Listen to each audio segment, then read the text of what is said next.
E aí galera, tudo bem com vocês? Estamos aí para mais uma edição do 6x1 Responde, aquele quadro em que vocês fazem perguntas, eu as respondo no vídeo, você vem aqui nos comentários e deixa uma outra pergunta para que eu responda na próxima edição, e assim a gente vai se retroalimentando até o fim dos tempos. Meu nome é Emerson Araújo, esse é o canal 6x1 e desde o início eu peço para você deixar o like no vídeo, se inscrever no canal caso ainda não seja inscrito, use os comentários para deixar a sua opinião sobre cada um dos assuntos e também para fazer a sua pergunta para a próxima edição. Oi Emerson, mas hoje tem jogo treino do Cruzeiro, é verdade, tem jogo treino Cruzeiro e Botafogo ali na parte da tarde, né? Vai terminar início da noite e eu não estarei aqui disponível para fazer a live, afinal todo mundo espera alguma coisa de um sábado à noite, tá bom? Então amanhã, domingão, meio-dia, a gente faz a live aqui no canal 6x1 falando, né? E tendo material para analisar também o que aconteceu nesse jogo treino entre Cruzeiro e Botafogo, beleza? Então espero vocês nesse domingo para a live, meio-dia então.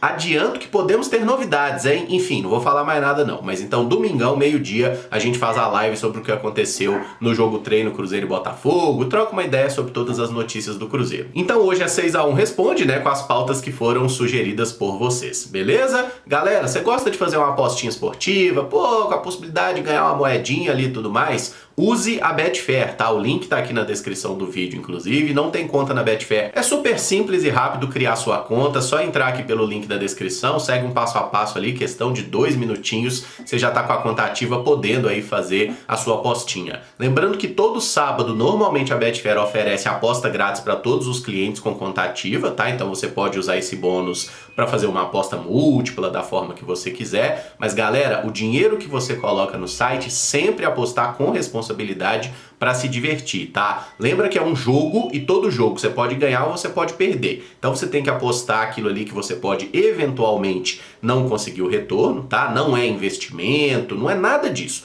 É uma aposta, é um jogo, é divertido se você souber jogar na moral, beleza? Só para maiores de 18 anos e ó, cabeça no lugar, responsabilidade não vacila. Começo com a pergunta do Pedro Donizete Rodrigues. Você concorda comigo que atualmente o Cruzeiro ganhar ou perder tanto faz? A diretoria não cobra os jogadores como deveria? Pedro, obrigado pela pergunta. Concordo sim, tá? Eu acho que ultimamente tá muito fácil ser jogador do Cruzeiro, né? Porque internamente não existe ali uma cobrança profissional adequada. E vamos entender, quando a gente fala em cobrança, nós não estamos falando de em CT xingar jogador, ameaçar, rede social, nada disso. Nós estamos falando de cobrança profissional. É chegar alguém no jogador e falar assim, ô amigão, que palhaçada é essa aí?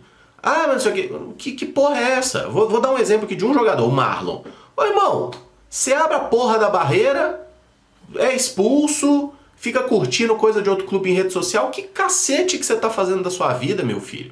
Aí chega, por exemplo, o Matheus Pereira. Ô Matheus, aqui irmão, a gente acaba de perder um clássico e você vai falar que gostaria de sair do clube, que tentou sair do clube, infelizmente não deu certo? Vamos pensar um pouquinho, sabe? E assim, gente, eu tô citando esses dois exemplos, mas vale pra todos os jogadores do Cruzeiro que em algum momento estiveram envolvidos em alguma polêmica. A gente viu o Wesley Gasolina reclamando, a gente viu o Zé Ivaldo reclamando, diversos jogadores do Cruzeiro se achando no direito de reclamar de alguma coisa via rede social e tudo mais. Precisa ter uma hierarquia dentro do clube, sabe? Aqui, ó, é o comando, é o Pedrinho que manda, depois é o Alexandre Matos, depois é o treinador, né? Tem o Pelaipe aí nesse meio tempo, eu não sei onde é que o Pelaipe se encaixa no organograma, é o treinador, e aí vem os jogadores, irmão. Jogador tem que obedecer, tá? Jogador é funcionário do clube, eles seguem ordens e é óbvio que o clube tem que pagar em dia, oferecer ótimas condições de trabalho. Se o clube está fazendo a parte dele, ele tem o direito e o dever de cobrar todos os atletas.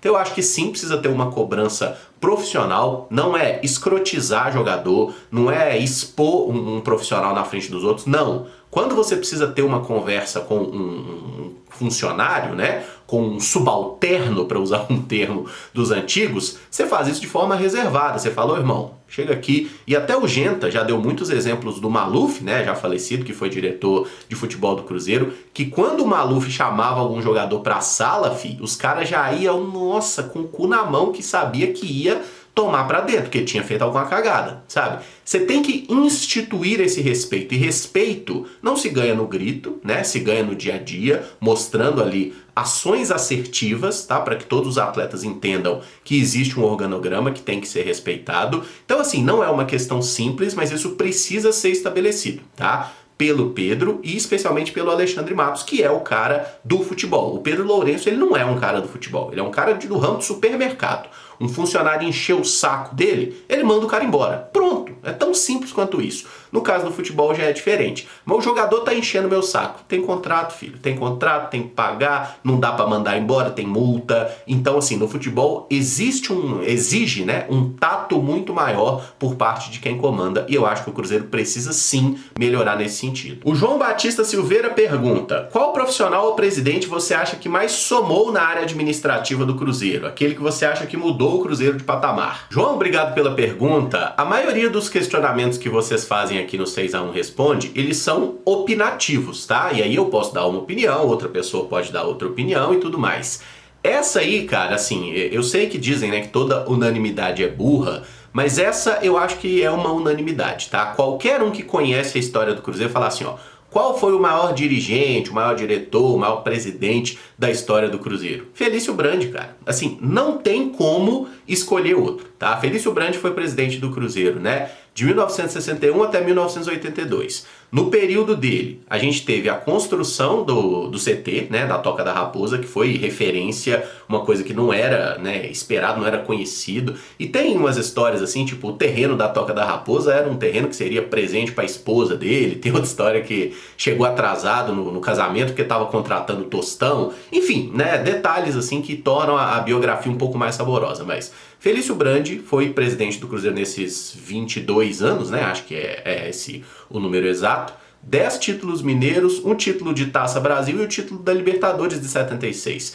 O título que colocou o Cruzeiro no mapa e mudou a estrutura do futebol brasileiro. A conquista que colocou o Cruzeiro no cenário continental, né? A Libertadores de 76. Então, assim, o que esse camarada fez no Cruzeiro é absolutamente inalcançável. Ele pegou o Cruzeiro, que era um time crescente e tudo mais, e tem algumas ações, né, que dizem que ele tomava, de tentar popularizar o Cruzeiro, de levar muito a marca do Cruzeiro e tudo mais para escolas, por exemplo, para fazer a torcida crescer. Então ele foi um visionário, foi um cara muito acima, tá? Felício Brandi é o grande dirigente da história do Cruzeiro, assim, acho que não tem ninguém que se aproxime. Acho que vale a pena a gente fazer menção também aos presidentes do Cruzeiro da década de 90, né? Porque depois dos anos 80, que foram muito ruins pro Cruzeiro, na década de 90 a gente tem a conquista das Supercopas e da primeira Copa do Brasil, que foram com o César Massi. Aí depois chega o Zezé Perrella, e o Zezé Perrella, o primeiro Perrella, né, o Perrella da década de 90 ali, era um baita presidente, tá? Foi um presidente muito bom do Cruzeiro.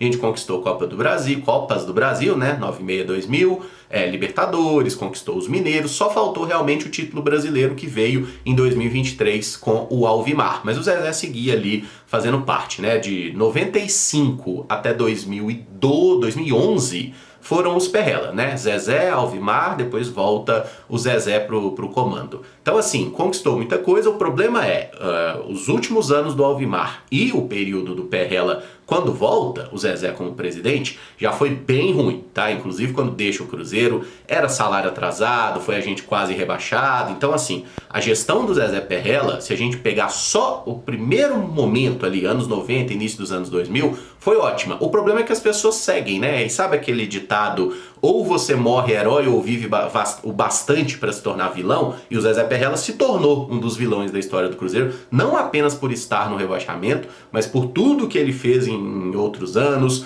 por ser, por exemplo, um cara que deu vez e voz, né, para Itair Machado, pro próprio Gilvan. Afinal o Gilvan era parça dele, depois que eles tiveram uma treta ali. Mas Wagner Pires, Sérgio Santos Rodrigues, todo mundo que fez um monte de merda com o Cruzeiro tinha uma associação com o Zezé, que era presidente do conselho até 2019, por exemplo. Mas enfim, né? Então vale fazer essa menção a esses presidentes. O próprio Gilvan, com todos os defeitos, conquistou 4 títulos nacionais, né? 2 brasileiros, 2 Copas do Brasil. Isso é muita coisa, tá? Então, assim, todos ali tiveram a sua parcela. Aí de 2019 pra cá foi só desastre diferente, né? Eu falei merda, né? Eu falei que o Gilvan conquistou 2 Copas do Brasil. Não, foi uma Copa do Brasil 17, aí 2018 já foi com o Wagner. Eu me confundi aqui, desculpa, né? Mas até esse cidadão aí que eu ia xingar, mas eu lembrei que Meus advogados que eu não tenho falaram, não faça isso. Mas enfim, né? Muita gente bizarra passou pelo Cruzeiro nos últimos anos, fez um monte de besteira. O Ronaldo também eu acho que merece ser citado como alguém que ajudou bastante o Cruzeiro. Acho que ninguém conseguiria tirar o Cruzeiro da mão dos conselheiros, só uma figura como o Ronaldo mesmo. Então eu acho que a importância dele também é muito, né, gigantesca na história do Cruzeiro. E o Pedrinho, Pedro Lourenço, por todas as ajudas que fez aí também, merece ser citado, tá? Citado, dizer que ele é o maior cruzeirense, o maior ídolo da história do Cruzeiro, igual fala o Alexandre Matos, é um absurdo de um tamanho, assim, que assim, cada vez que o Matos fala isso, morrem 61 pandas. E olha que não tem muito panda no mundo, tá? É uma bizarrice falar isso, mas o Pedro Lourenço é um cruzeirense ilustre, nobre, merece aí o nosso reconhecimento e merece, né, que durante a gestão dele o Cruzeiro volte a ser campeão. Ele merece isso e nós todos merecemos também, tá? Mas o maior de todos, incontestavelmente, é Felício Brandi. O Vitor Duarte pergunta sobre a negociação de Fabrício Bruno do Flamengo com o Cruzeiro. Será que o Cruzeiro teve direito aos 5% de clube formador? Vitor, obrigado pela pergunta. É um questionamento pertinente, tá? Mas não, o Cruzeiro não tem nenhum percentual de clube formador na venda do Fabrício Bruno do Flamengo para o Cruzeiro, porque esse mecanismo de solidariedade da FIFA, né, que separa 5% das transferências, só vale para negociações internacionais, tá? Então, se o Fabrício Bruno tivesse sido vendido do Flamengo para o West Ham da Inglaterra, por exemplo, o Cruzeiro receberia, né, um percentual dessa venda. Tô falando do West Ham porque foi a negociação que teve no meio do ano passado. E aí, se ele da Inglaterra vem para o Cruzeiro, né, 6 meses depois que seja, também seria separado 5% da transferência e o Cruzeiro receberia uma fatia proporcional à venda do jogador, tá? Por mais que seja uma compra do jogador, você recebe, porque o mecanismo de solidariedade você separa 5% do valor e divide, né? 0,25% para clubes de uma certa idade, 0,5% certa idade, enfim, até a formação completa do atleta com 23 anos. Então ficaria uma beiradinha para Chapecoense, uma beiradinha para o Cruzeiro, né? Enfim, todos os clubes ali em que o Fabrício defendeu enquanto era um jovem jogador, tá? Mas como foi uma transferência nacional do Flamengo para o Cruzeiro, não existe um mecanismo de solidariedade da FIFA, então não tem os 5% não. O valor integral da compra, o Cruzeiro fez o Pix lá na conta do Flamengo, já pagou inclusive à vista na época, né? Fabrício é jogador nosso, espero que seja um dos líderes aí de um time muito forte do Cruzeiro nessa temporada, porque ele é muito bom zagueiro. O Barbosa na área. Você concorda que o Lucas Silva poderia ter mais espaço? Ele esconde bem a bola e distribui bem. Eu queria ver ele com o Mateuzinho saindo jogando e distribuindo o jogo. O que acha? Barbosa, obrigado pela pergunta. Esse negócio que o cara esconde a bola gera cada lá ele, hein? Mas enfim, respondendo a sua pergunta sem nenhum tipo de resenha aí. Pra mim, o Lucas Silva não merece ser titular do time do Cruzeiro, tá? E se tem um jogador no elenco que não pode reclamar de falta de oportunidade, é justamente o Lucas Silva, né? Porque ele tem jogado com muita frequência, esse ano não como titular, né? A última partida dele como titular foi a estreia contra a estreia do Jardim contra o Democrata, que ele jogou até bem, né? Fez ali 90 minutos, depois entrou em outras partidas. Ele tem 5 jogos nessa temporada até aqui. Mas eu acho que o Lucas Silva ele é um jogador muito pouco intenso, tá? Ele tem uma dinâmica de jogo que é um pouquinho complicada de encaixar num time que precisa ser intenso e competitivo como o Cruzeiro quer. Lucas Silva pode ser útil? É claro que pode. Tem jogos que você precisa de um pouco mais ali de cadência, de organização, de valorizar a posse de bola. Para esse tipo de jogo eu acho que o Lucas Silva é bem adequado. E ele até fez alguns bons jogos, né, com o Fernando Diniz. Talvez o único jogador do Cruzeiro que melhorou durante a passagem do Fernando Diniz foi o Lucas Silva, tá? E agora eu acho que ele é um dos jogadores que parece estar fazendo um trabalho aí de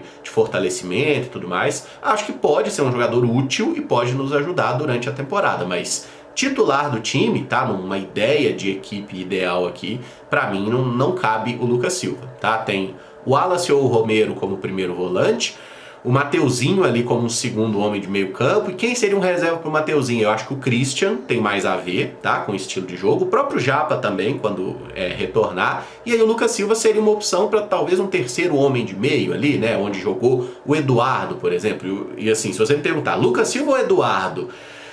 É difícil, viu? É difícil, porque nenhum dos dois tá agradando. Mas eu acho que o terceiro homem de meio campo do Cruzeiro, esse meia, né? O cara com um pouco mais de liberdade ali, é o Matheus Pereira, tá? E o Matheus Pereira não vai sair do Cruzeiro agora. E eu acho que o Lucas Silva, o Eduardo, são jogadores de um nível bem abaixo, inclusive, tá? O Rodriguinho talvez poderia ser um cara a se encaixar nesse papel também de um terceiro homem de meio e tem mais intensidade, mais dinâmica. Então o Lucas Silva não seria pra mim uma primeira opção. Eu acho que ele estaria até à frente do Eduardo, tá? Porque o Eduardo pelo Cruzeiro, até agora eu tenho achado bem decepcionante. Não gostei da maioria dos jogos que ele fez por aqui. Mas o Lucas Silva é um cara com características bem diferentes, né? O Eduardo já é de chegada, é um cara que entregou muito gol na carreira. O Lucas Silva já é um jogador de construir mais na defesa, né? Mais iniciar jogadas, jogar ali na base ali, iniciar realmente a construção de passe, mas é um cara que recupera pouca bola, não tem muita intensidade, não tem muita dinâmica de jogo. Então assim, eu não acho que o Lucas Silva mereça ser titular do Cruzeiro. Acho que ele é um jogador que está no elenco, é útil, até porque renovou o contrato recentemente, o Pedro Lourenço gosta muito dele, mas veremos, né? Talvez ele consiga com o Leonardo Jardim voltar a jogar no seu mais alto nível, tá? E eu nem tô falando do Lucas Silva de 2013 e 14. Se ele jogar nível Lucas Silva 17, 18 e até Lucas Silva de 2023, ele já vai nos ajudar. Porque o Lucas Silva jogou bem, foi um dos principais responsáveis por a gente não ter caído naquela temporada de 23. O Robson Claudino pergunta: acha que o Fábio faz o jogo de despedida? Robson, obrigado pela pergunta. Eu acho que sim, tá? Eu acho que o Fábio vai em algum momento fazer o seu jogo de despedida, né? Quando ele resolver parar com a carreira de futebol profissional, eu acho que ele faz esse jogo de despedida.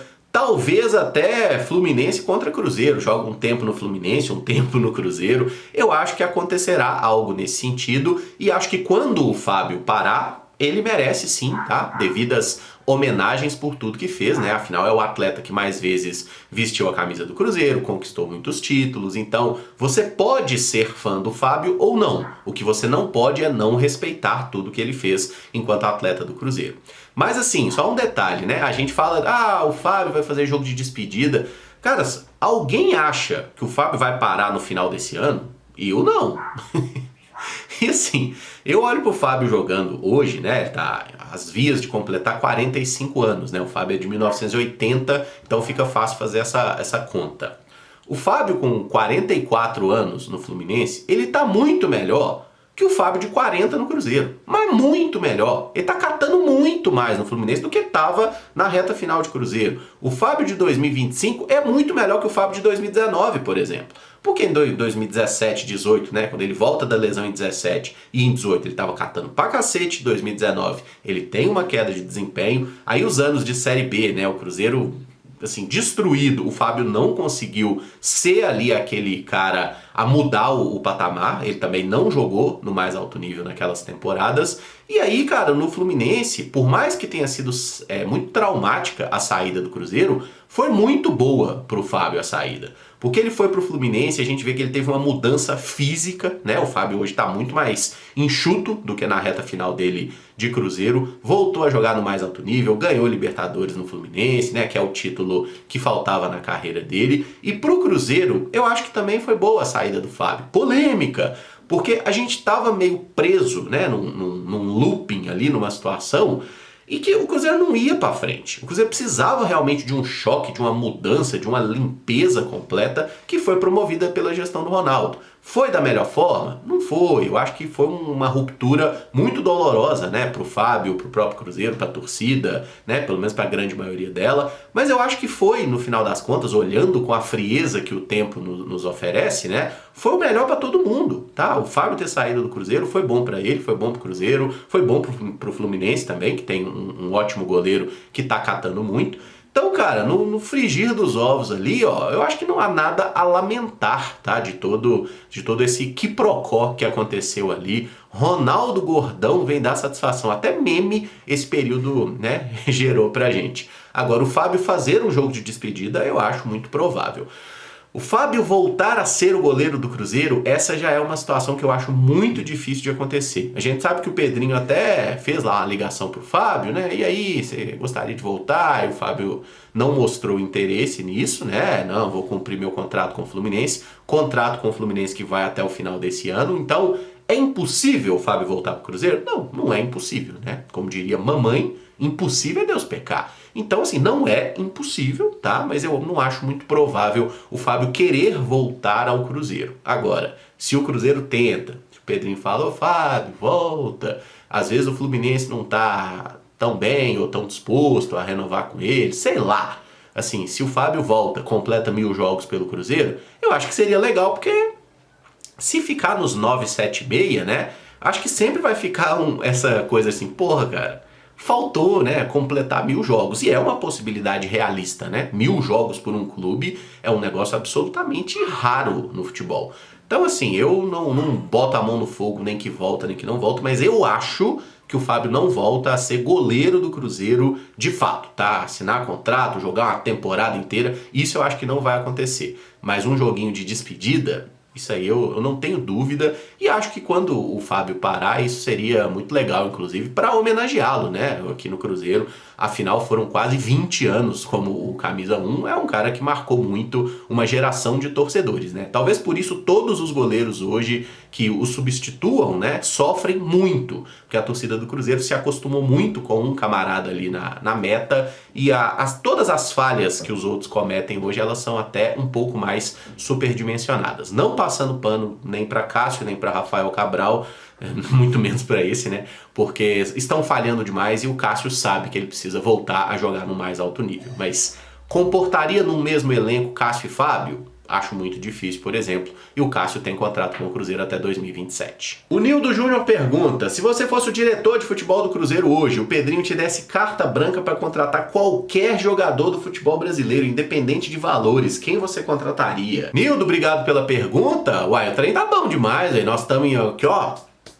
jogando as notas, contando os plaquês de 100 dentro de um Citroën. Então, se não tem limite de dinheiro... Ah, um jogador do futebol brasileiro que você queria no Cruzeiro, o Estevão.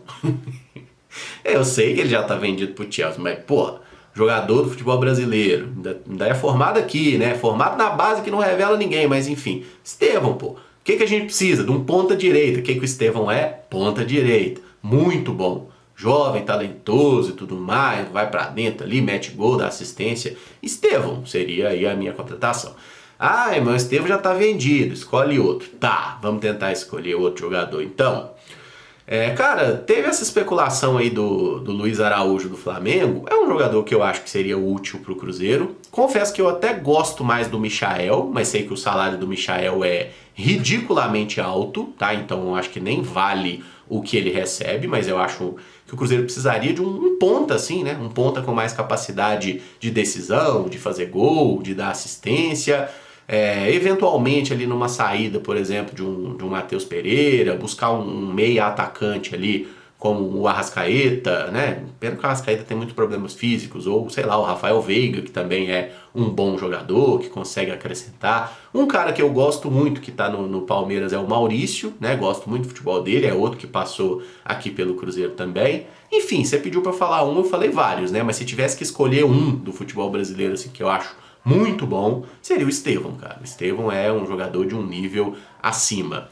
Pensando em zagueiros, se quisesse contratar um zagueiro, o Gustavo Gomes não tá tão prestigiado no Palmeiras, é um cara que tem uma liderança muito grande, mas tecnicamente não tá tão bem, né? Mas seria um nome a observar também. Enfim, falei vários aí, quase um por posição, e convido vocês também a responder essa pergunta aí. Um jogador do futebol brasileiro que você gostaria de vir pro Cruzeiro, sem contar o valor, hein? Aparentemente o Nildo tá bancando essa contratação para nós aí. E por fim o Lohan Alexandre pergunta, qual a pior época do ano para gravar vídeo em questão de conteúdo? Lohan, obrigado pela pergunta. A pior época é essa.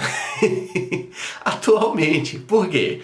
É um período extremamente desafiador, porque o Cruzeiro não está jogando. É um período extremamente irritante, porque os outros times estão jogando e a gente não, né? Então, assim, você fala, pô, você acaba muitas vezes tendo que esbarrar em assuntos de outros times, porque o Cruzeiro tá fora da final do Campeonato Mineiro, de uma forma ridícula como foi pro América, tá? Então, assim, os treinos são fechados, mesmo os jogos treinos são fechados, então não tem muito o que a gente pode fazer, o que a gente pode analisar, a gente fica extremamente restrito ao material que o clube produz e disponibiliza, né? Então a gente não consegue fazer muita análise nesse sentido. E quando tem o período de férias normalmente, né, dezembro, janeiro, é a época que a gente está com muito assunto de especulação, de negociação. Então isso gera o interesse da galera e tem muito conteúdo para a gente produzir, analisar jogador e tudo mais. Nesse momento agora, não tem, porque o Cruzeiro já disse, ó, fechou o mercado, não vamos buscar ninguém, o nosso plantel é esse, então não tem especulação, não tem jogo e a gente precisa ficar se desafiando, buscando pautas alternativas e por isso que é tão importante um quadro como esse 6x1 Responde, né, para que vocês possam mandar aí sugestões também de assuntos que a gente possa abordar, né, porque às vezes tem uma coisa ali que é um pouquinho diferente, fora do contexto, que dá pra gente fazer nesses períodos de escassez de jogos, tá bom? Mas esse período é disparadamente o pior. Pior que esse foi o período da pandemia. O período da pandemia foi realmente muito desafiador, muito complicado para fazer conteúdo, porque ali, além da questão, né, de não ter muito o que falar, muito o que fazer, não ter muita informação sobre quando o futebol ia voltar, tinha uma questão que todos nós estávamos vivendo um contexto de pandemia, né? Todo mundo meio que está em um risco muito grave ali, questão de saúde, enfim, todo mundo lembra o que foi horrível aquela época, tá? Mas hoje, comparado com a pandemia, tá, ó, mamão com mel, só alegria, né? Mas é especialmente desafiador para quem produz conteúdo diariamente, ainda mais em dose dupla, né? Aqui no 6x1, lá na Samuca TV também, mas a gente dá um jeito e vocês ajudam muito nesse processo, beleza?